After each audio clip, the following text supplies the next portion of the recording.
going on, guys? Welcome back to RC Every Day. It has been a minute since I've filmed anything, so I got really far ahead on making videos.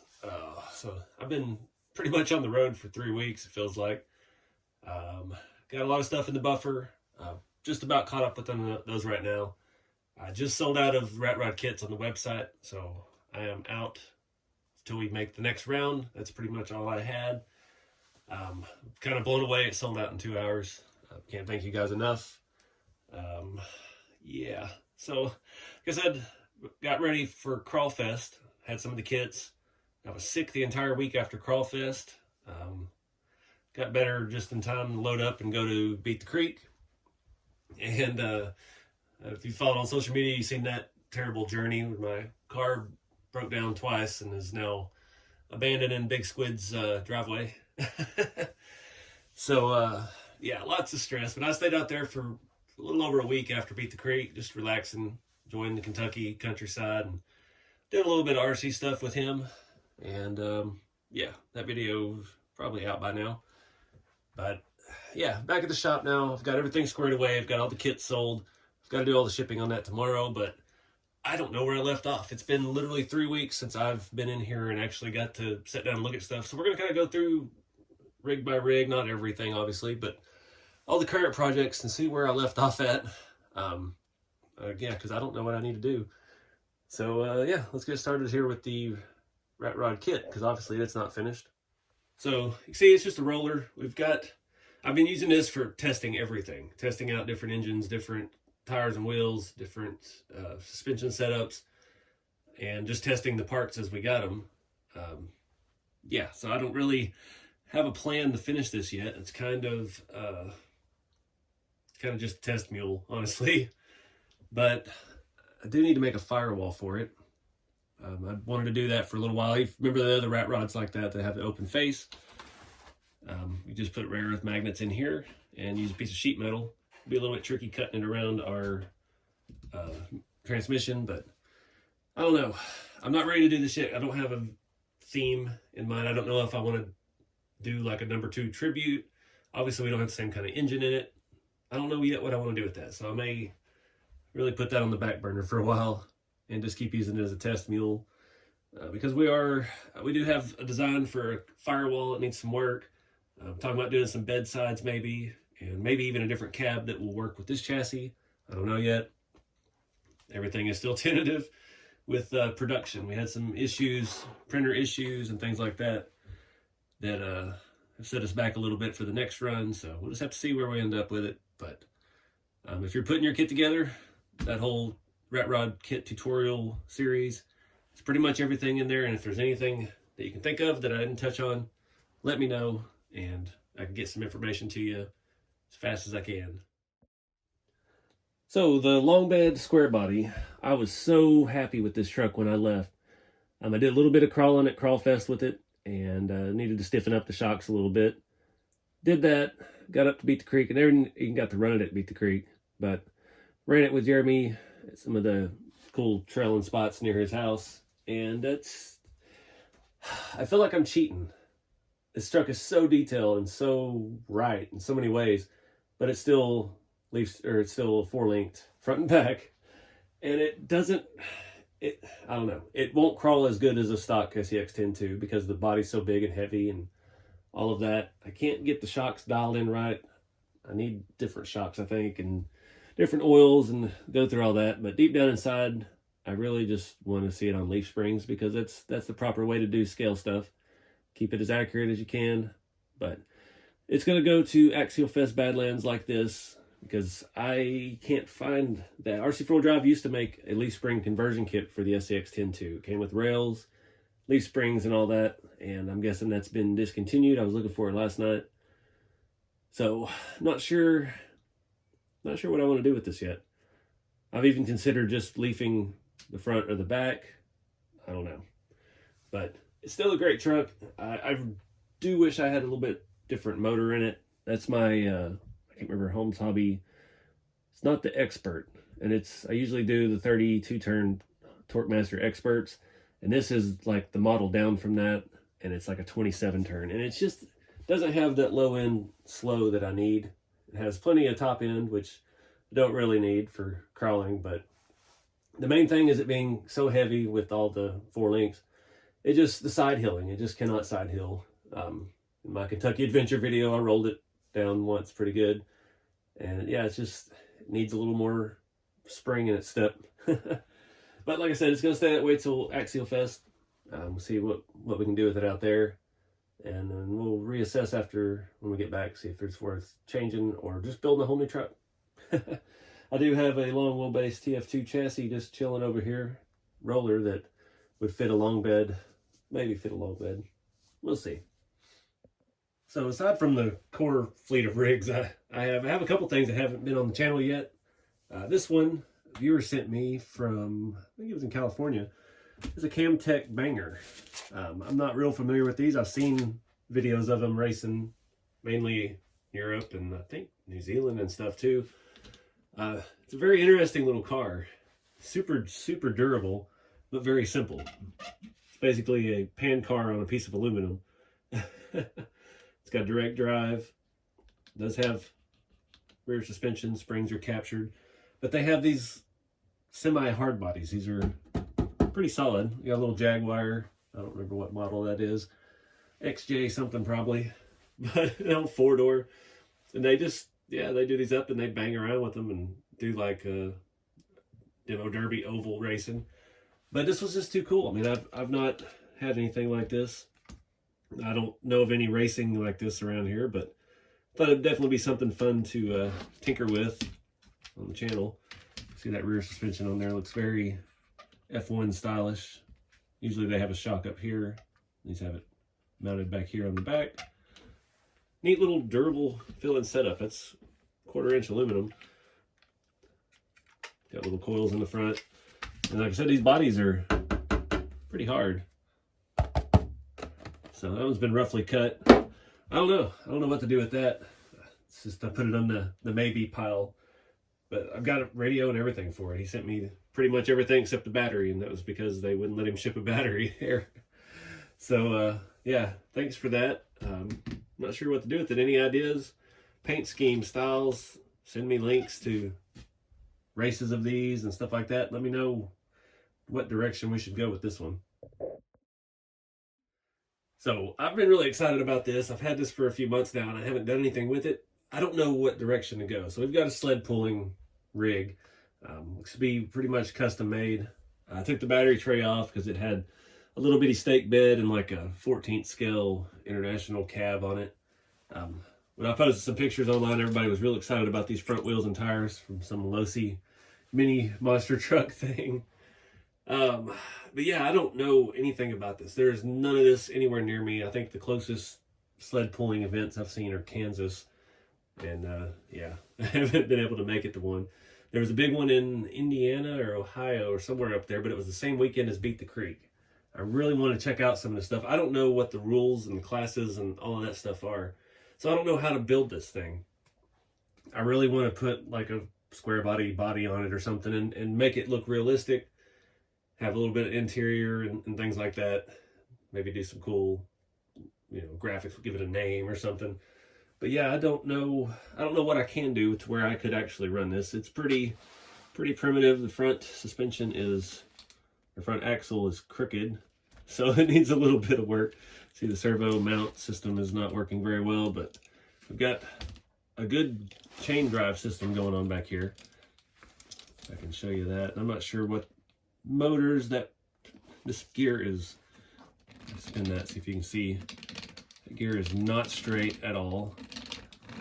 A lot of homemadeness to it. Got a little hitch on the back. But for the most part, this all seems pretty good. I just need to, that's crooked as well. I don't know. I don't know enough about these, but I would like to change the wheelbase, obviously, because I want to put a hard body on it. But I don't know what class rules and things are. So any information you can provide in the comments about what class this is, what changes I could make. I know there's weight limits on some of it as far as overall weight of the vehicle. Yeah, or at least point me in the right direction of some governing body for that sanctioned racing or something. I have no idea if this ESC is any good. Old Tekin. This is a Tekin TC or Yeah, TSC G12C. I always wanted one of those when I was a kid. I didn't ever really know what was what about them or anything, but yeah, it's pretty dated. It had a nickel metal battery with it. So obviously this one hadn't run in a long time. But front suspension and stuff, easy. I throw a solid semi-axle under there, hard mount. You know, we could do anything depending on what the rules are. But this is probably going to be a complete teardown. You can see this is further back than that one. Our shaft is crooked. Our pinion or spur gear is wobbly. So it's going to need a little bit of fixing. Plus, tires are flat spotted beyond saving. So, and they're custom bolted to some hubs from something else on a solid axle. Definitely a long-term project. I also have a sled trailer for it too. It's all homemade. Has like a baking dish to put the weights in. Looks like it'll work pretty well. But yeah, any information you guys can share with me in the comments, let me know. I'd really like to do something with this, but you know, we got to keep it scale. So here's one you hadn't seen in a minute. My Apocalypse Sand Scorcher. It has not fared well over the years. I think it was the second year at USTE. It rolls very easily. Crooked table. Broke off some of the handles. The roof rack is no longer permanently attached. Cracked the fender. Could be an easy fix. We've got a lot of cool 3D printed stuff on here. We did steal the 3D printed motor for the Volksrad a long time ago. But these wheels are 3D printed. All of this stuff here is 3D printed. The mesh in the windows stuff is pretty good. But I really got in the mood to rebuild this one. And I've got a new body. I've got, what else? I've got a new engine, unpainted and unweathered. So that's on the list of things to do. I just haven't gotten to it yet. Want to do a new body for it and try to make it a little bit more realistic. And of course, do one of my favorite things. I want to chop the top. It went so well on the Volksrad, how I did it. I don't know if it'll work the same on this chassis because the way I did it basically shortened the wheelbase. So chop A and the B pillar, instead of chopping the C pillar, chop the body, and then you just move everything forward so it lines up right. You end up angling your B pillars forward, and then your front ones all line up pretty good. But like I said, I've got the parts to do that. I'm just not sure yet what direction I want to go. I'm going to recycle this stuff off of here and take these Shapeways, gas cans and nitrous cans and stuff off of it. I don't know yet. But yeah, it's on the to-do list. It's been a little bit since we've done anything with the Sin trucks. Got the 250. I did this all off camera. You know, I remember before we put the 110 Rod Shop body mounts on it, magnet mounts, painted bumpers. Here's blinker mirrors and handles. Just a few little scale things. And yeah, after I did 2 before and 2 after all these events, I just swapped them out to some appropriate tire and wheel. These are the Boom Racing Pro Built. These are 1.9s, adjustable offsets, and I've got them cranked all the way out. Put it all in there the right way. Had to change the hexes and stuff on the axle too, because these Sin trucks have a super long axle shaft sticking out. So I had to put some wideners in the front. The backs worked out pretty good. I kind of like the bronze with the blue. I think I want to take the bronze part out and paint it blue to match, but I don't know. That's color matching stuff. That would be something 110 Rod Shop's going to have to help me with. But I don't know. It just looks good. I did that. These are 1.7 Pitbull rocker tires. Just a little bit of a stretch. They fit on there pretty well, and yeah, I dig it. But you know, it's just a tow truck. I would like to add the billet suspension on this one like we put on the 450, but you know, that's a huge investment, so it's on the back burner for a while too. Plus I still got another dually with the lift kit that I need to get some bigger tires and wheels for. Sin has those bigger tires available now, and I've got my hands on them before. They actually feel, supposedly they're the same compound, but they feel a lot softer. But yeah, it's a big purchase to do all that stuff to one of these. So may not do that for a while, but just wanted to show you how it looks with some regular tires. I know a lot of folks have done that. You come through and disconnect the sway bars, and yeah, lock the axles. You got a decent little trail truck. So I don't even know where I'm at with the Amigo build. I finished it quite a while ago, and I've had it out at Crawfest and Beat the Creek.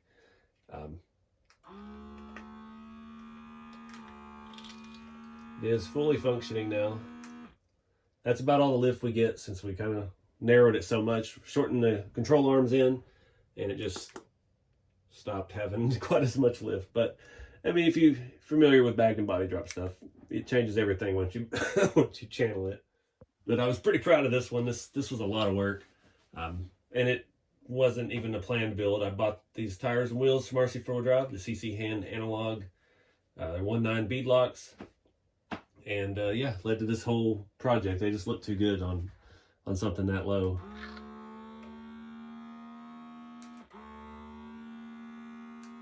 I just wanted to show it actually works in the video. I don't have the radio to drive it around, but couldn't remember where we left off with it. But it'll be hard to ever take that off. So I only have 2 of those Pro Air RC kits. One's in my high school Honda. It's a FF01 Tamiya chassis. And now we've got one on here. This was the one that I had on the Sim truck way back in the day. So we're out of air ride kits. So now, next time we want to do some of this, we've got to find an alternative. Go back to servos or who knows what else. I still one day want to try to do an actual hydraulic one with like RC4 Drive construction hydraulics, but that's a very expensive venture to get into. I know it can be done. Anything can be done. Just have to make the initial investment.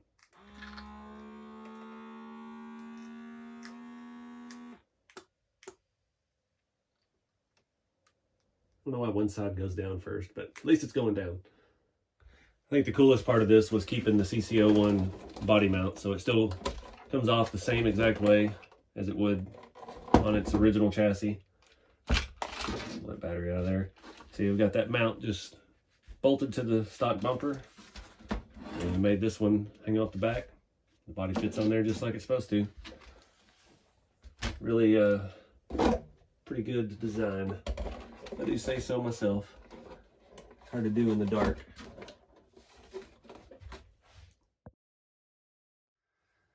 So, funny story, I think it was the second year at USTE.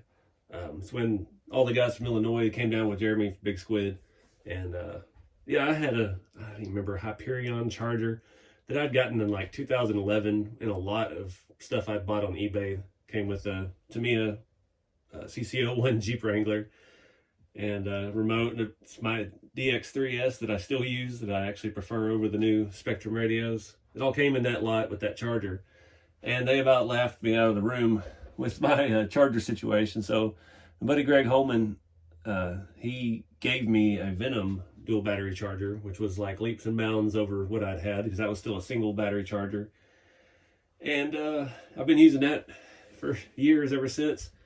Well, Jeremy Big Squid, he got the new IMARS GensAce Charger, so he handed down this one to me. This was the one from last year, and I'll tell you what, this is fantastic. This is you know, Helios batteries, they're not like the smart batteries from Axial Horizon. They're not the Traxxas ones that you just plug it in and it automatically knows. This is a much smarter charger than what I'm used to. So I've gone through, I've kind of figured out how to work it.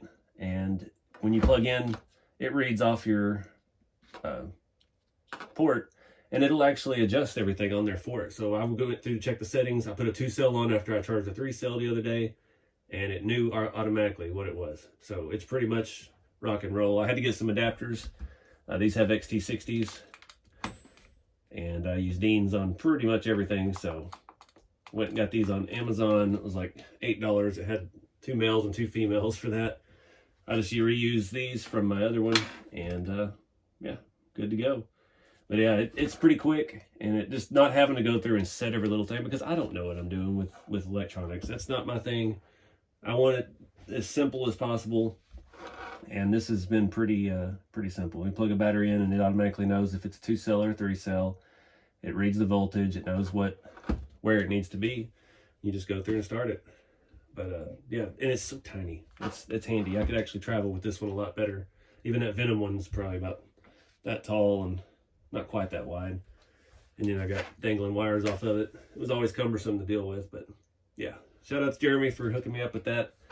GensAce makes a pretty nice battery charger, it looks like. He's had good luck with it the last year, and yeah, maybe he'll hand me down the other one next year. We'll see.